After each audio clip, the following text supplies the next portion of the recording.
예, 오늘은 로마서 3장에 와 있습니다. 이미 앞서서 여러 번 반복해서 말씀드렸지만 로마서라고 하는 책이 하나님의 복음이라고 하는 주제인데요.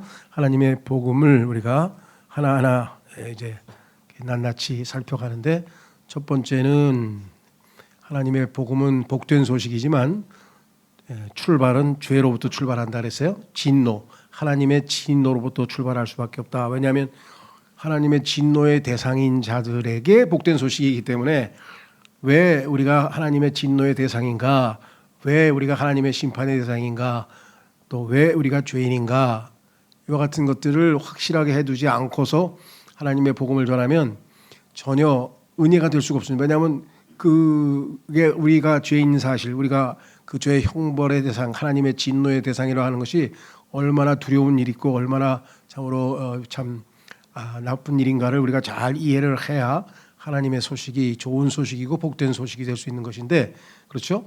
예.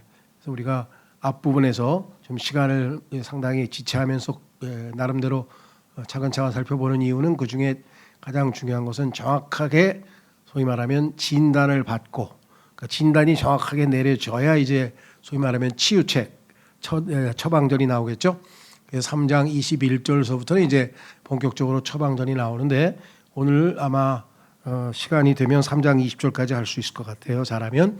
주제는 오늘 여기 나와 있죠. 로마 3장 개요 나눠드린 교재에 보시면 유대인의 답변, 이것은 뭐냐면 2장 17절서부터 31절까지의 29절까지에 걸쳐서 유대인들도 하나님 앞에 죄인이다라고 하는 것을 입증했잖아요. 그러니까 유대인들이, 아니 그러면 이방인도 죄인, 유대인도 죄인, 그러면 유대인에게는 무슨 특권이 있냐? 밤낮 유대인은 특별한 하나님의 백성이라고 여태까지 얘기했고, 뭐 율법을 가지고 있고 막 이렇게 사람들이 나름대로 독특하게 특별하게 대우를 해줬는데, 그럼 유대인도 죄인, 이방인도 죄인, 그럼 다 똑같네 하면서 일종의 반론을 제기한 거죠. 유대인들은 당연히 그럴 것이죠. 그냥 우리는 선민이야, 이거 왜 이래? 우리는 민족들 가운데 하나로 여기시지 않고 우리는 홀리 네이션, 거룩한 민족으로 하나님이 따로 분리해냈다고 하는 특별한 백성인데, 하나님의 독특한 백성인데, 아니 우리는 어떻게 이방인하고 똑같이 취급을 하냐 하고 얘기를 했는데, 문제는 그 유대인들이 율법을 잘 지켜서 하나님께서 그들에게 맡기신 사명을 감당했다면 당연히 그 특권으로 여겨지지만, 그게 아니라 오히려 하나님 주신 율법을 어겨가지고 하나님의 이름이 이방인들 가운데서 모독을 당할 기회를 제공했으니 뭐 이방인과 다를 게 하나도 없다는 얘기죠. 그렇죠? 근데 그것을 정확하게 입증을 했잖아요. 그러니까 이제 거기에 대한 반박을 했고, 그 반박에 대해서 짧게 답변을 합니다. 8절까지. 그러면 이제 9절부터는 결론이겠죠. 즉 이방인도 죄인, 이방인 그다음에 유대인도 죄인, 그리고 그 모든 이방인 유대인도 다 하나님의 심판의 대상이다. 여기까지가 이제 오늘의 결론이고요. 다음 주부터는 소위 말하면 이런 딱한 처지에 놓여 있는 영원한 하나님의 진노의 대상이요, 형벌의 대상이요, 영원한 마지막 종착역이 영원한 고통의 장소인 지옥으로 갈 수밖에 없는 이러한 모든 죄인들에게 하나님께서는 어떠한 구원책, 치유책, 어떠한 처방전을 내놓으실 것인가, 이것이 이제 3장서부터 시작이 돼서 5장까지 갑니다. 그러니까 3, 4, 5장이 복음의 그 구원받는 방법을 우리에게 알려주고 또 보완 설명을 해주는 중요한 내용들이 아주 많이 들어가 있는데, 그래서 오늘은 그 이방인과 유대인들이 죄인이고 모든 인류가 하나님 앞에서 죄인이라 하는 최종 결론을 내리는 그 내용들을 우리가 좀 살펴보려고 합니다. 그래서 여기 나와 있죠. 유대인의 답변은 3장 1절서부터 8절까지 유대인으로서의 유익이 있는가? 있다 이거죠. 그렇다 그랬습니다. 이 사람들은, 아니 그럼 유대인도 이방인, 이방인도 죄인, 이방인도 유대인도 죄인, 다 그러면 뭐야 우리는 뭐 특별한 게 하나도 없네 우리 하고 지금 푸념을 하고 있으니까, 무슨 소리냐, 너희는 아주 특별 대우를 해주셨다 하나님께서, 이렇게 얘기하는 거죠. 정말 이제 오늘 공부해 보시면, 유대인들이 이런 특별한 대우를 받았구나. 자, 여기 3장 1절서부터 보겠습니다. 그렇다면은 뭐냐면, 우리 유대인조차도 죄인이라고 한다면, 그래서 이방인과 똑같이 하나님의 심판의 대상이라고 한다면, 그렇다면 유대인이 지는 이점이 뭐냐 이거야. 그러면 유대인이란 독특한 이름을 가지고 있는 우리는 뭐야 이거? 또는 할례의 유익이 무엇이냐? 우리는 할례 받았고 너희는 무할례자라고 여태까지 아주 긍지를 가지고 우리가 지내왔는데 그럼 이게 뭐냐 이게 도대체 하고 항변을 하니까 답변이 뭐예요? 모든 방면마다 많으니 자 유대인들의 특권은 셀 수도 없이 많아요.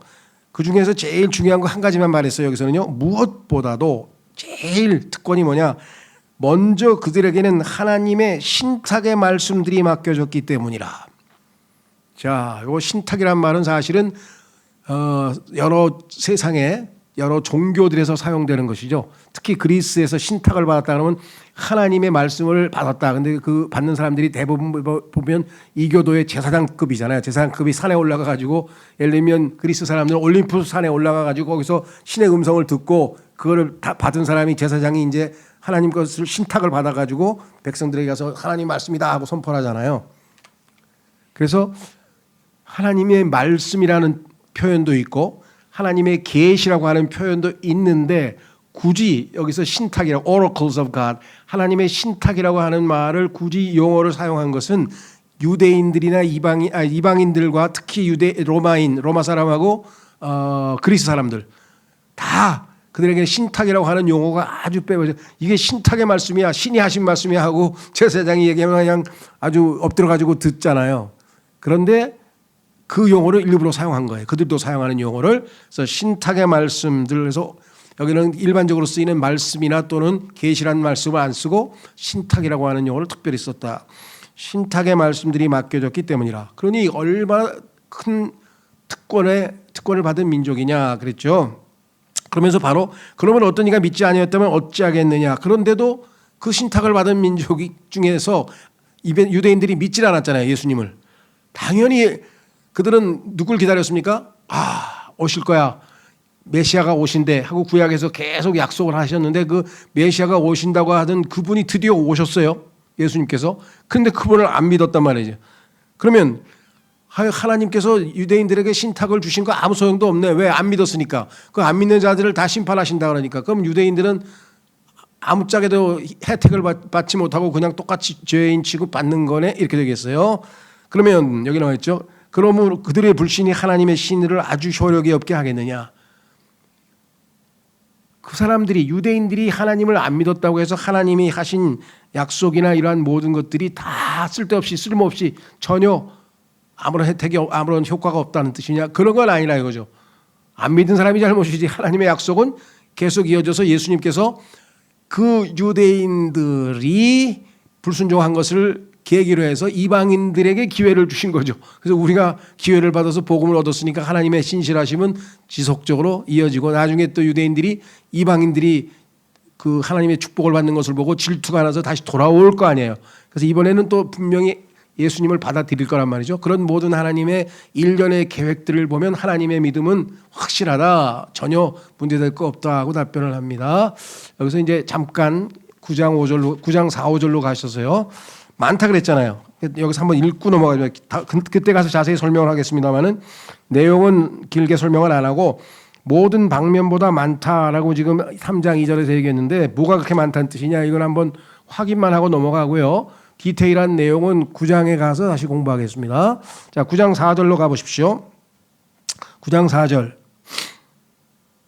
내가 그토록 애가 타서 우리 동료 백성들이 우리 동포들이 예수님을 안 믿어가지고 그냥 너무 마음이 아파서 괴로워 죽겠다 하면서 사도 바울이 얘기하면서 그 사람들이 누구냐? 내가 그렇게 애타게 구원받기를 바라는 사람들이 누구냐? 그건 이스라엘 사람들이라 그랬죠. 4절. 그들은 이스라엘인들이라. 그들에게는 입양과 이스라엘 민족 전체를 하나님께서 맏아들로 입양하셨다고 출애굽기에 써 있어요. 하나님의 아들로 부르심을 받은 민족이에요. 그 다음에 또한 성령님 아니 어디 갔어? 입양이 아니지. 영광. 그 다음에 그렇죠. 입양을 받은 다음에 하나님의 아들들로 그 다음에 영광.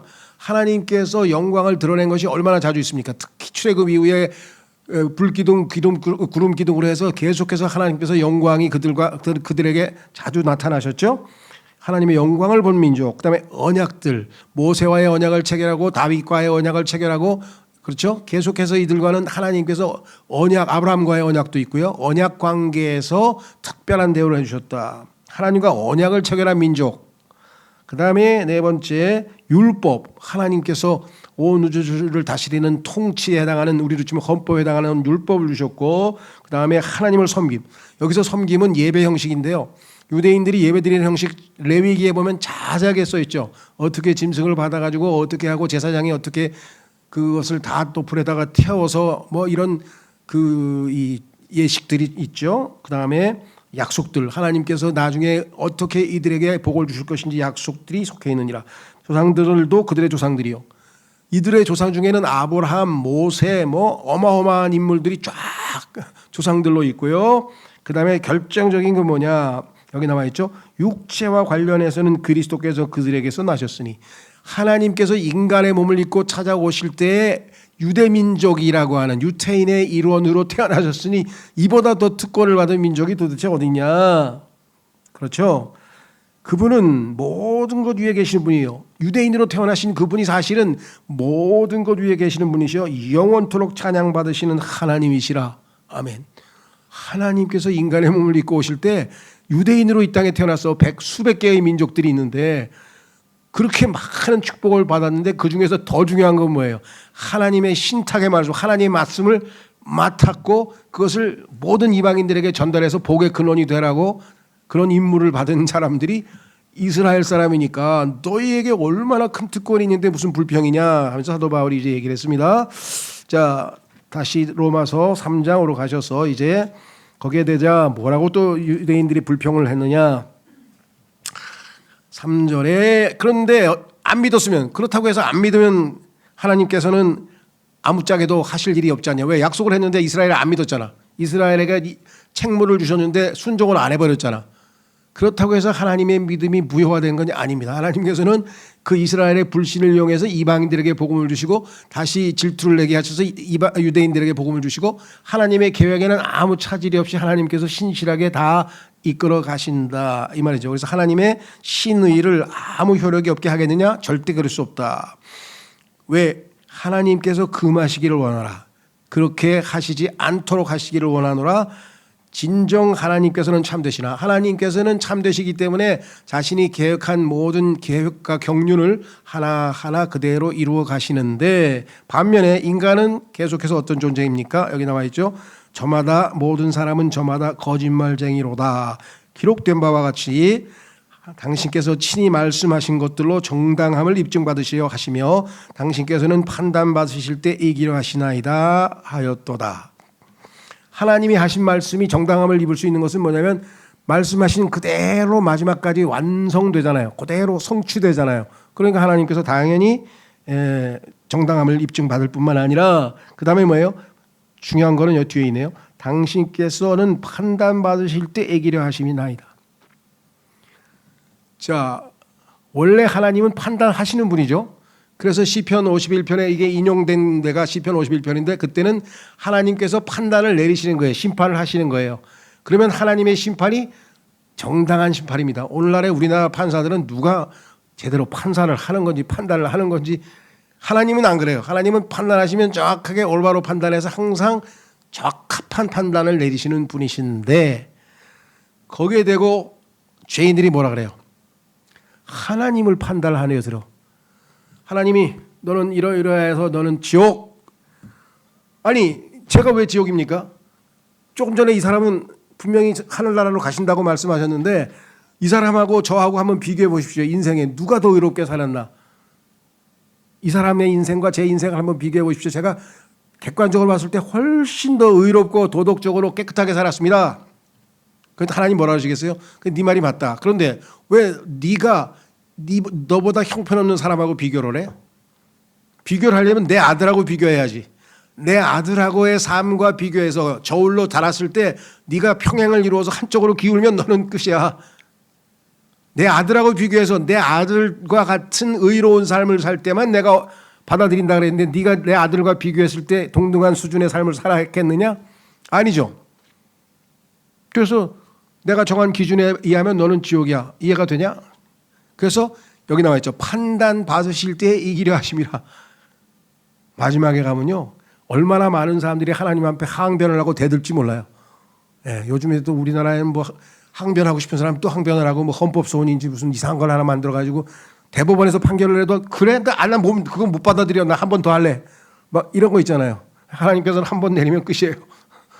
그래서 하나님께서 판단 한 번 하시면 하나님이 항상 이기시는 분이시다. 왜? 올바르게 판단하셨으니까. 그래서 죄인들은 고개 숙이고 주여 제가 그 판단을 받아들이겠습니다 할 수밖에 없다고 성경에서 분명히 말씀하셨죠. 자, 그래서 유대인들에 대한 답변은 이제 여기서 마무리가 됩니다. 그랬더니 또 항변을 하네요. 5절 뭐라고 얘기했나 보세요. 5절에는 뭐라고 얘기했는가. 그러나 만일 우리의 불의가 하나님의 의를 돋보이게 한다면 우리가 무슨 말을 하겠느냐. 복수하시는 하나님께서 불의하시냐. 자, 내가 불의한 짓을 했어요. 그래요. 하나님 말씀대로 내가 죄인입니다. 맞습니다. 그런데 내가 죄인인데도 불구하고 어떻게 했어요? 하나님께서 여기 나와 있죠. 내가 죄인인데 하나님께서 의로운 심판을 하셨으니까 나의 죄 때문에 하나님의 의로우심이 더 돋보이시는 것 아닙니까? 무슨 말이가 되세요? 이렇게 그 깨끗한 그죠? 깨끗한 옷이 한 벌 있는데 그 깨끗한 옷 한 벌만 해도 깨끗하게 보여요. 그러니까 하나님의 의가 정결하고 깨끗하긴 하나 옆에다가 추한 더러운 옷과 나란히 비교해 보면 훨씬 더 깨끗해 보이잖아요. 그러니까 이 죄인이 한다는 소리가 제가 죄를 지어서 죄인이 하나님 옆에 서 있으니까 하나님이 훨씬 더 의로워 보시는 거 아닙니까? 그럼 나 때문에 하나님이 더 의로워지신 거 아닙니까? 라는 궤변을 늘어놓을 사람들이 있다는 거예요. 그런 사람이 있어요. 그 지금도 그렇게 주장하는지 모르니까 하여간 모 교회가 있었는데 우리나라에 이단 교회 중에 하나가 있었는데 그 엄청나게 큰 교단이에요. 막 몇십만 명 막 모아놓고 하는 그 교단에 뭐라고 가르쳤냐면요. 우리 덕분에 예수님이 주님이 되시고 영광을 받으신 거야. 우리 없었으면 예수님 영광 못 받아. 왜? 우리가 죄를 지었으니까 우리를 용서하셔가지고 영광 받으신 거 아니야. 그럼 우리 죄진 게 예수님이 영광 받으시는데 크게 기여를 한 거 아니겠어? 이렇게 가르치는 데가 있어요. 여기서 그 얘기하고 있잖아요. 하나님은 우리의 순종을 통해서 영광을 받으시지 우리의 죄를 용서하셔서 하나님의 자비하심과 하나님의 은혜가 훨씬 더 돋보이는 건 사실이지만 그걸로 영광 받으시지는 않아요. 하나님은 하나님의 자녀들의 순종을 통해서 영광을 받으시는 거지. 이 사람은 억지를 부리는 거야. 내가 죄를 많이 져가지고 하나님께서 더 의로우신 분이 되신 거 아니겠습니까? 그렇게 오해를 하는 사람들에게 뭐라 그랬어요? 여기서요? 6절에 하나님께서 금하시기를 바라노라. 그런 엉터리 같은 생각을 하나님께서 금하시기를 바라노라. 그렇다면 이로 인하여 하나님께서 어찌 세상을 심판하시겠냐. 네 말대로 한다면 하나님께서 어떻게 심판하시겠냐. 네 덕분에 하나님이 의롭게 됐는데 말도 안 되는 소리. 7절 그러므로 만일 나의 거짓말을 통하여 하나님의 진리가 더욱 넘쳐서 그분의 영광에 이르렀다면 어찌하여 내가 아직 죄인으로 또한 심판을 받는 것이냐. 또 항변하네. 비슷한 얘기를 하면서 하나님께서 나를 심판하실 이유가 없지. 왜? 내 덕분에 하나님이 의로워지셨는데 내 덕분에 하나님께서 영광 받으셨는데 그렇습니까? 참, 예. 근데 그걸 이 얘기를 진짜로 받아들여 가지고 교회에서 설교를 이렇게 하시더라니까요. 예수님이 영광 받으신 거 다 우리 덕분이야. 우리가 죄를 많이 졌잖아. 그러니까 하나님이 용서를 다 해줬잖아. 야, 그러니까 하나님은 정말 용서를 많이 해주시고 은혜가 넓으신 분이고 자비로우신 분이구나 하고 하나님이 영광 받으셨는데 누구 때문에? 우리 죄 때문에.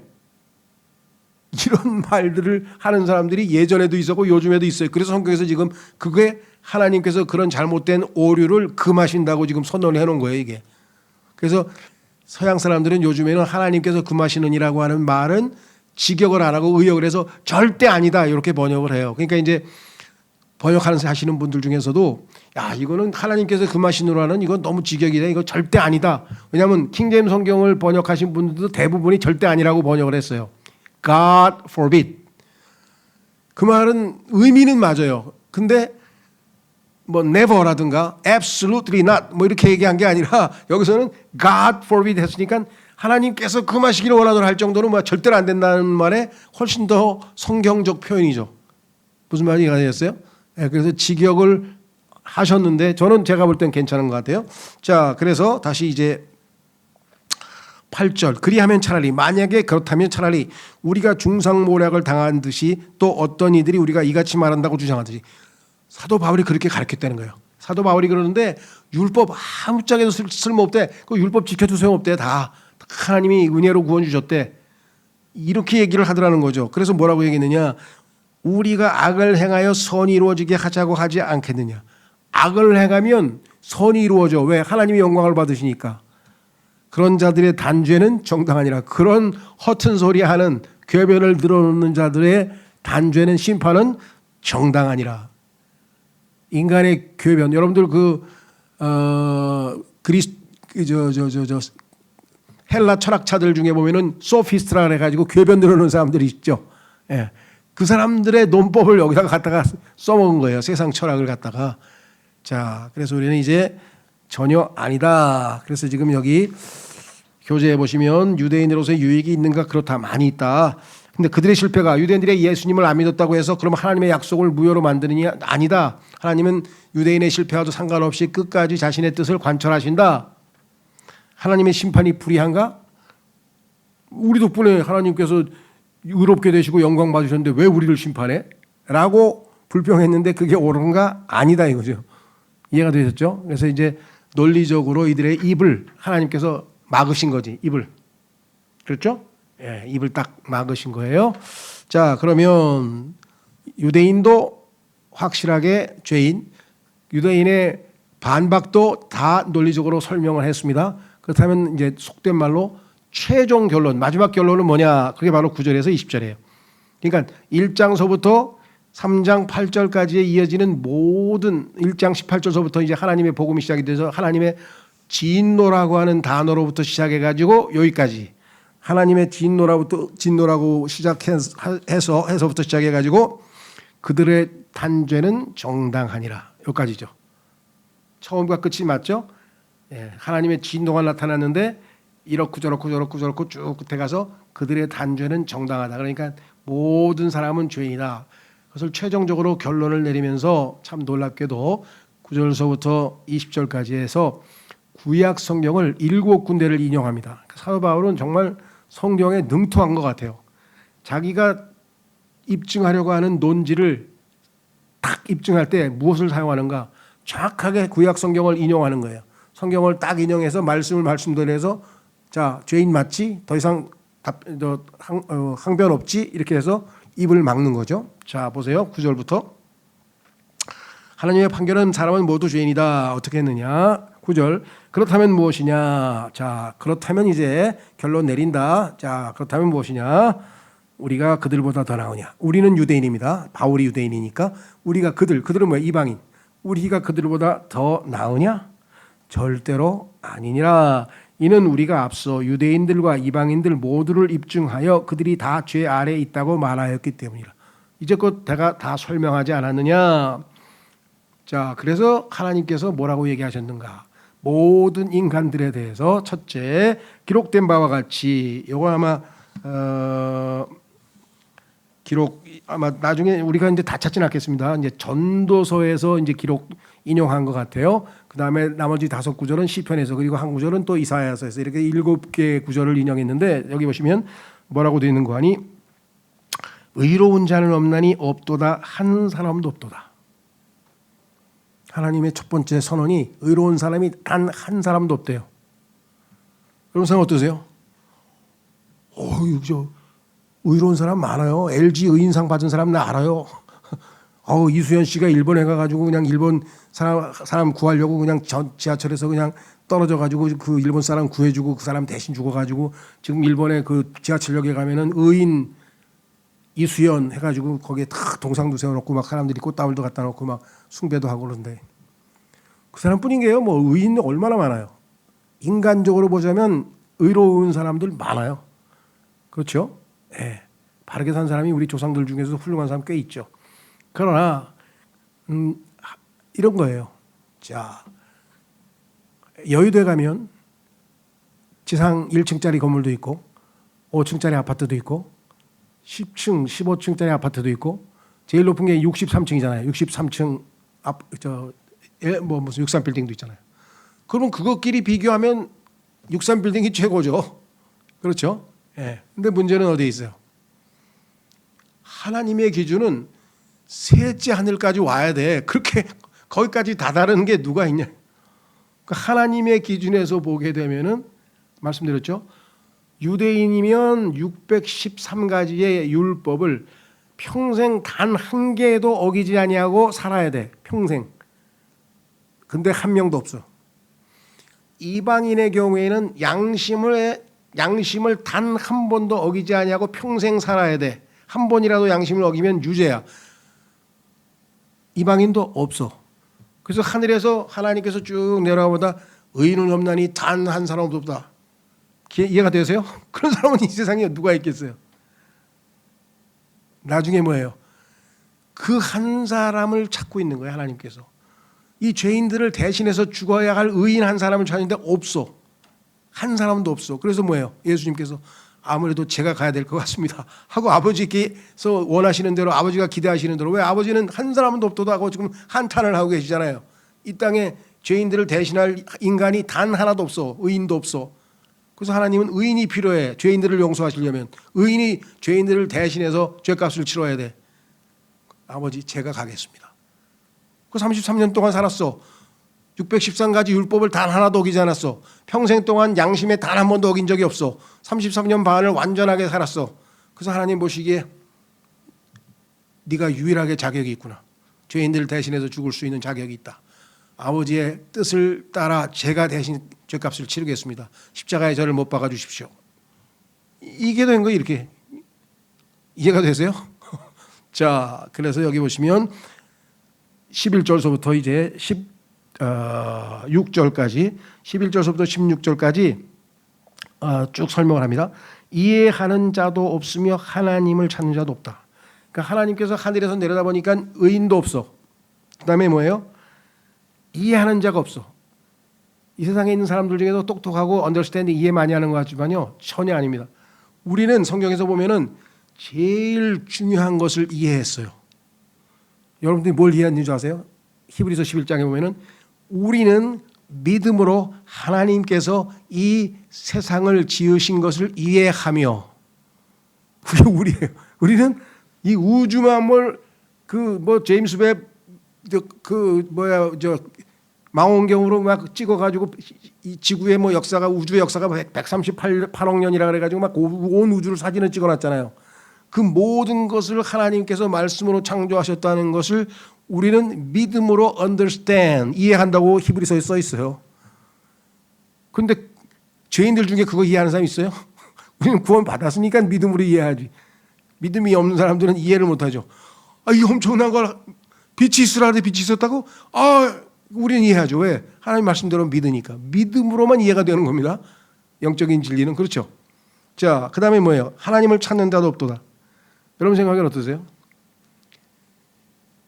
칼 세이건 같은 사람은 우주에 관해서 별의별 책을 많이 썼는데 역사 하나도 이해 못합니다. 왜? 믿음으로만 온 우주 만물을 하나님이 창조하셨다는 걸 이해할 수 있다 그랬어요. 두 번째, 하나님을 찾는 자가 없어요. 하나님 찾는 사람 많아요. 내 주변에 구도자가 얼마나 많은데요. 막 하나님을 찾아서 막 산에 가서 막 저 새벽 무슨 기도하고, 또 불교 신자들 중에 이렇게 벽 쳐다보고선 뭐라 그러죠? 동안수거라 가지고 막 벽 쳐다보고 막 한 달 두 달 막 계속 그거 훈련하는 사람도 있고, 별의별 사람 다 있잖아요. 저쪽에 네팔에 가면 설산에서 하는 사람도 있고, 도를 추구하는 사람들 많습니다. 하나님 찾는다고. 근데 인간이 하나님을 찾는데 하나님은 없다 그래서 왜 그럴까요?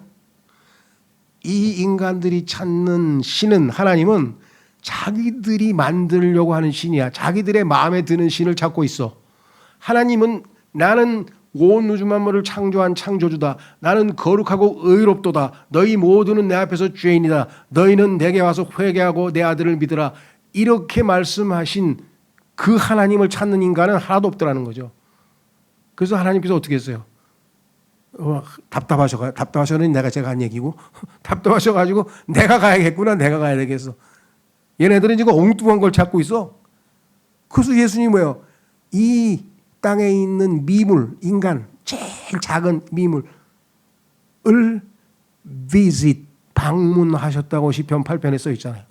어찌 우리 같은 죄인들에게 그렇게 관심이 많으시며 어찌 찾아오시기까지 하십니까? 하나님. 시편 기자가 그렇게 얘기를 했잖아요. 예?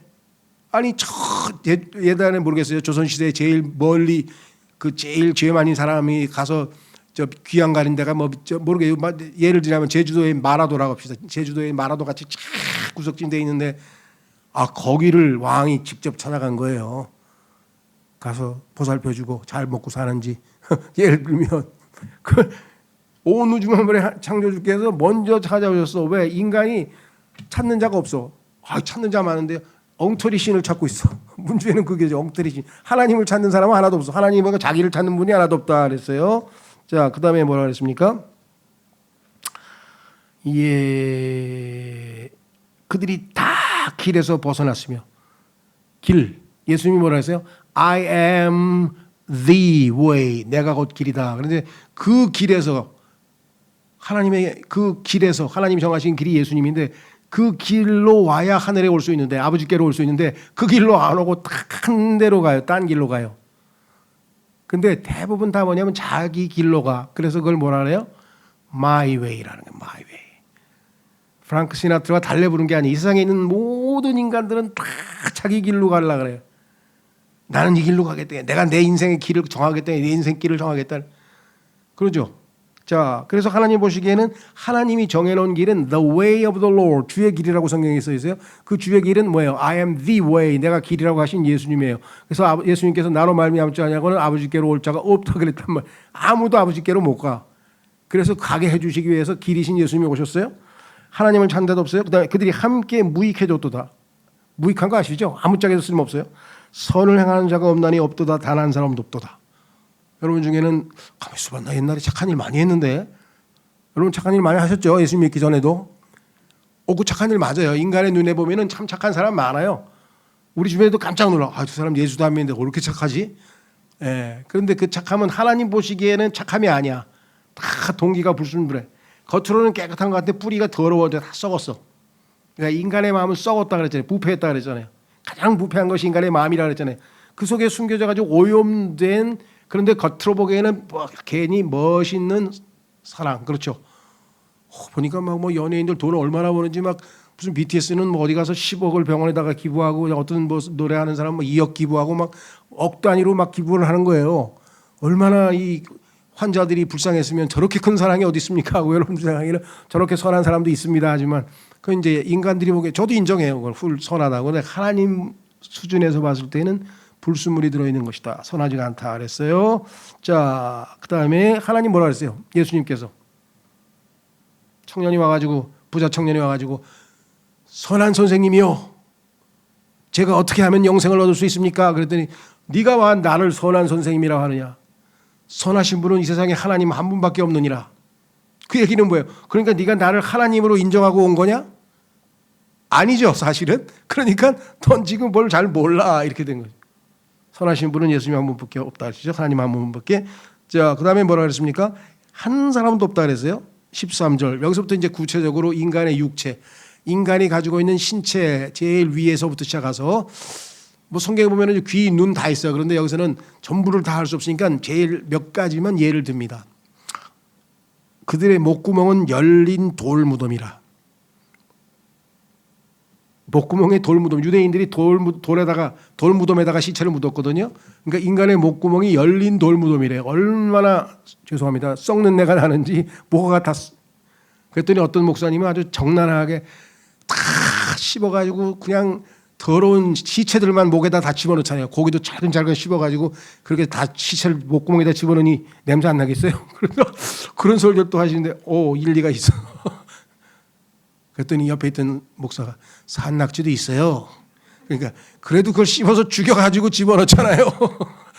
이게 농담 아닌 농담을 했는데 목구멍이 열린 돌무덤이래. 두 번째, 그들은 자신들의 혀로 속임수를 사용했도다. 인간이 짓는 죄의 90%는 혀로 짓는 죄입니다. 혀로. 그래서 성경에 써 있어요. 야고보서에 이 세상에서 모든 것은 다 길들일 수 있어. 아무리 야생마라도 다 길들일 수 있는데 인간의 혀는 길들일 수 없다고 성경에 써 있어요.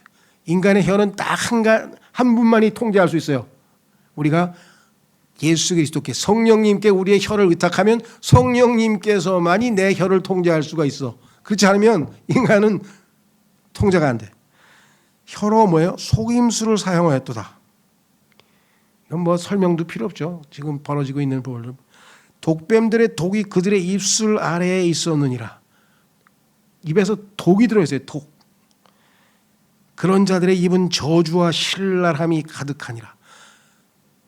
그 다음에 이제 맨 위서부터 시작해가지고 입서부터 시작했는데 중간에 있는 거 다 빼고 그들의 신은 그들의 벤이라 배가 또 신이라 그랬고 여러 가지가 다 있어요. 근데 그걸 다 하면은 너무 분량이 많으니까 이제 핵심적인 것. 그 다음에 뭐랬어요? 이제 제일 아래로 갑니다. 맨 위에 있는 입술서부터 시작해가지고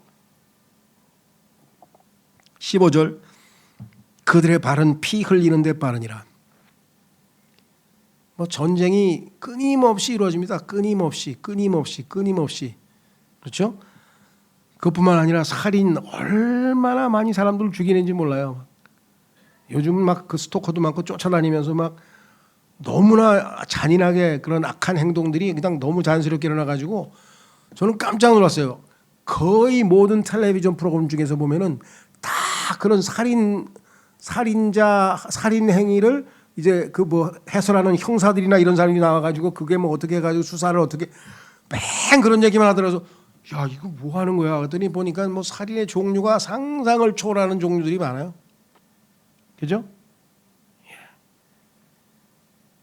그 누굽니까? 그 무슨 저 여자는 뭘 타가지고서 그냥 독약 비슷하게 먹여가지고 다 몇 명을 남자를 다 죽이고 그랬잖아요. 그게 다른 이유가 아니래요. 자기가 가난해서 밥 먹을 게 없어가지고 도와달라고. 근데 그 사람들을 잠재워가지고 지갑에서 돈 훔쳐가고 막 이러느라고 그냥 그래. 자, 그뿐이 아니죠. 여기 보시면 16절 멸망과 비극이 그들의 길들 가운데 있느니라. 이런 모든 죄악들은 결국은 멸망과 비극으로 끝납니다. 17절 그런즉 그들이 화평의 길을 몰랐느니라. 화평의 길. 정말 나는 마음이 너무나 편하다. 그런 사람이 세상에 몇 명 될까요? 예. 약간 요즘은 그 정신적으로 불안증이 너무너무 많죠. 뭐 무슨 증상 무슨 뭐라 그러나 하여간 이름도 복잡해요. 하여간 뭐 막 영어로도 뭐 AH 뭐라고 썼다가 막 인간의 마음이 차분하게 평안함 가운데 있을 때에 참 기쁨을 느낄 수가 있는데 이게 없는 거예요. 지금 다 모든 게 지금 불안, 염려, 근심, 걱정 뭐 이런 것뿐들이죠. 자, 그래서 그들의 화평의 길을 몰랐느니라. 이게 죄인들의 최후의 모습이죠. 자, 그래서 드디어 18절 이게 이제 결론이죠. 그들의 눈앞에는 하나님을 두려워함이 전혀 없느니라. 죄인들은 하나님을 두려워하지 않습니다. 하나님에게는 두려운 공포가 있다. 하나님만 보면은 정상적인 사람이면 그분 앞에서는 공포심을 일으켜서 다 엎드려가지고 그분을 높일 수밖에 없는데 하나님을 두려워하지 않는 세상이 되어버렸어요. 그래서 성경에서 뭐 하나님을 두려워하는 것이 지혜의 시작이라. 인간이 하나님 앞에 진짜 하나님을 두려워하지 않는 사람들은 특징이 뭡니까?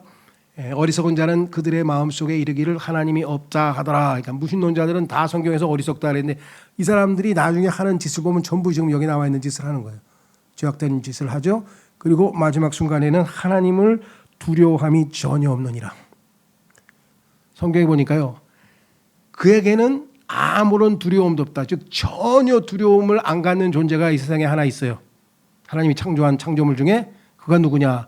그게 리워야단이에요. 마귀예요. 마귀는 그 누구도 두려워하지 않아. 하나님에게도 속된 말로 덤볐어. 그래서 셋째 하늘로 올라가겠다고 하나님과 같이 가서 비기겠다고 한 그러한 엄청난 존재가 마귀인데 그 마귀에게 지배당하고 마귀의 영을 받은 사람들은 하나님을 두려워함이 없는 사람이에요. 아이고 하나님 무서워하는 사람 그 사람 가능성이 매우 높은 사람이에요. 구원받을 가능성이 매우 높은 사람이에요. 그런데 뭐 하나님 죽여봐 나 죽여봐 나 괜찮아 막 이런 사람들 이 사람들은 양심이 완전히 마음이 돼서 그 사람은 상대할 필요가 없어요. 자 드디어 결론입니다. 19절 무엇이든지 율법이 말하는 것들은 율법 안에 있는 자들에게 말하는 것임을 이제 우리가 아느니라. 그렇죠. 율법은 유대인들에게만 줬죠. 책으로 되고 된 613가지의 율법은 유대인들에게만 줬어요. 이는 모든 입마다 봉해지고 율법에 써 있는 것 자 보여줘. 너 이거 저질렀지? 성경에서 하나님 말씀에 율법에 하라 그랬는데 안 했지? 하지 말라 그랬는데 했지? 너 죄인 맞지? 그럼 뭐예요? 이는 모든 입마다 봉해지고. 여러분 아시죠? 더 이상 할 말이 없어. 그러면 입 딱 봉해졌어요. 할 말이 있어야지. 자기가 죄인이라는 게 입증이 됐으니까 더 이상 할 말이 없잖아요. 자, 온 세상이 하나님 앞에 유죄가 되도록 하려 함이라. 그래서 온 인류는 단 한 사람의 예외도 없이 하나님 앞에서 유죄 선언이 내려진 거예요. 이게 인간의 모습이에요. 자, 마지막 20절. 그러므로 이제 결론이에요. 그러므로 율법의 행실로는 그분의 목전에서 정당함을 입증받을 육체가 전혀 없네.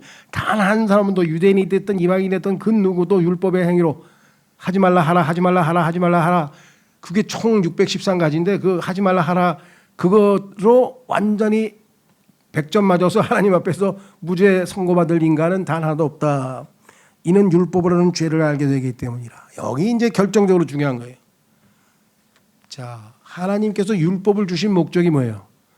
그거 다 지켜서 하나님 앞에 상 받으라고?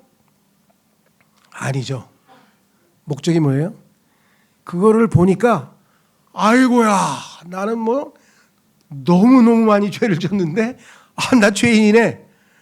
죄인은 깨닫게 해주려고 율법을 주신 거예요. 여기서 있잖아요. 율법의 목적. 율법으로는 죄를 알게 되기 때문이라. 그런 얘기 많이 했잖아요. 그죠? 우리나라는 지금 도속도로가 110km잖아요. 그러면 110km 넘으면은 이제 그 사진 찍히면은 그 벌금을 내잖아요. 죄를 지었으니까. 근데 세계적으로 제일 유명한 고속도로가 독일이잖아요. 독일 고속도로라는 단어가 아우토반인데 아우토반. 2차 세계대전 때 히틀러가 만들어 놓은 그 엄청난 고속도로는 속도 제한이 없어요. 그러니까 독일 차가 또 BMW라든가 뭐 그런 유명한 차들이 다 속도 제한이 없잖아요. 이 사람들은 서울 대전을 그냥 출퇴근을 해. 왜? 서울 대전이 180km인데 이 사람들은 차가 시속 250km로 달려. 보통 그냥 BMW 좋은 차는. 그럼 1시간도 안 걸려. 한 3, 40분이면 가. 얼마나 빨리 달리는지. 무슨 얘기냐. 법이 있으면 죄가 성립이 되잖아요. 그렇죠. 110km까지밖에 안 돼. 넘으면은 과태료 내야 돼. 법 어긴 거야. 이렇게 되는데 그래서 여기 율법이 뭐예요? 율법을 주신 목적은 죄를 알게 되기 때문이라.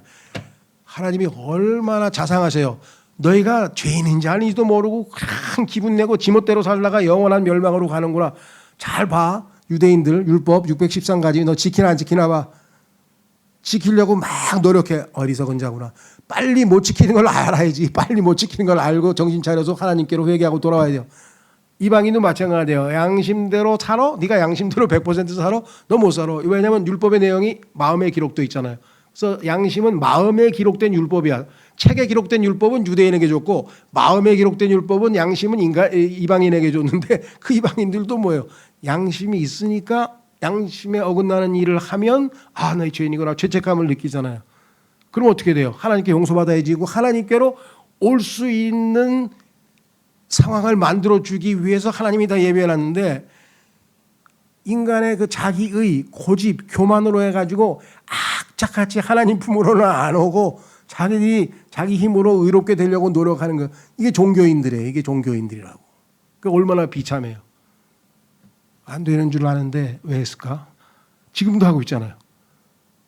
중요한 거는 율법이나 양심은 다 하나님께서 죄를 알게 하도록 하기 위해서 주신 거예요. 아무리 노력해도 못 지키잖아요. 사도 바울도 못 지켰잖아요. 그렇죠? 그러니까 하나님께서 율법 without law, 율법 밖에, 율법으로는 하나님 앞에 의롭다 할 육체가 없다고 지금 결론 내렸으니까 율법 외에, 율법 말고 하나님의 의를 거저주시는 선물로 주시겠다고 하는 것이 예수 그리스도예요. 내 아들을 너에게 거저주겠다. 내 아들이 하나님의 의야. 너희가 의롭게 되는 방법은 내 아들을 받아들이는 거야. 내 아들을 보내주마. 그래서 구체적으로 어떻게 받아들일 것인가를 설명해 주고 있는 설명서가 내 아들과의 어떻게 관계를 맺으면 구원을 얻는지 설명하는 설명서가 3장 21절부터 5장까지. 그 성경에서 가장 핵심적인 내용이죠. 다음 시간에 이제 본격적으로 그야말로 복음 얘기는 다음 시간부터 시작이 될 것 같습니다. 오늘 주신 말씀 통해서 하나님 앞에서 나도 하나님 아니었으면 내가 죄인인지도 모르고 그저 난 똑똑하고 의롭고 나 도덕적인 사람이야 왜 그래? 이런 얘기하면 또 오해하지 마십시오. 저는 우리나라에서 유일하게 노벨 평화상을 타신 김대중 선생님 훌륭하신 분 많이 했기 때문에 그분보다 훨씬 못하고 단 한 가지 내가 이해 못하는 게 있어요. 그분이 훌륭하고 훌륭하지만 이 세상에서 내가 아는 사람 중에서는 가장 교만한 사람이에요. 왜냐? 나는 평생에 거짓말 단 한 번도 안 했습니다 하면서 기자회견에서 그렇게 답변을 했어요. 와, 그 순간에 내가 그러면 하나님께서 성경에 써놨잖아요. 하나님은 참되시나 모든 사람은 거짓말장이라는 욕을 하나님이 거짓말장이가 되는 거네. 모든 사람이 거짓말장이라고 하신 하나님을 거짓말장이로 만들면서 깜빵에서 성경을 많이 읽었다는 거야. 그럼 왜 로마서 3장 4절 안 읽었을까? 나 그게 너무 한번 물어보려고 그래. 아니 로마서 3장 4절 안 읽었어요? 하나님은 모든 사람이 거짓말장이라 하는데 나는 왜 한 번도 거짓말을 안 했다는 거짓말을 하십니까? 하고 물어보려는데 뭐 만날 길이 있어야지. 죄송합니다. 근데 그 순간에 인간이 정말 의롭고 바르게 살았다고 하는 사람이 무서운 거예요. 그 사람이 누구예요? 욥이에요. 김대중 대통령보다 훨씬 몇십 배, 몇백 배 의롭게 산 사람이 욥인데 그 욥이 하나님 앞에서 나중에 회개하잖아요. 얼마나 위대하세요. 하나님 앞에서 자기가 얼마나 죄인인지를 깨닫고 욥이 회개하잖아요. 그렇죠? 네. 자, 오늘 이 시간 조금 늦어졌지만 다시 한번 하나님 나의 실체를 알게 해주셔서 내가 주님 앞에 죄인임을 알고 나와서 나의 하나님의 의이신 예수님을 선물로 받고 하나님 앞에 떳떳하게 의롭다고 인정받게 해주신 것 감사합니다. 앞으로 주님 말씀에 따라 오직 믿음으로만 은혜로만 살겠습니다. 기도하겠습니다.